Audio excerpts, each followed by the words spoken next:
Next one is going to be crackles. You may also hear it be referenced as rels. Right?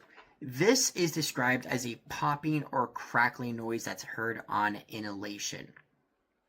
But the way I like to describe it to other people when I'm listening to it is that crackling sensation that we all hear.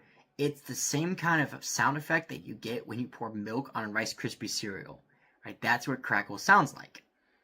But what we're dealing with here is fluid in the alveoli.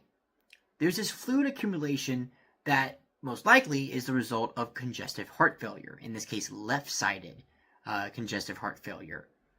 And when all this fluid is suffocating the alveoli, that gas exchange is not happening.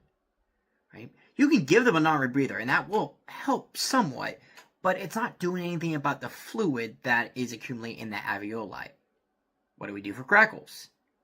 Well, we will, if the patient, if there's no contraindications, we are going to apply a CPAP, continuous positive airway pressure, which we'll talk about when we get to airway devices.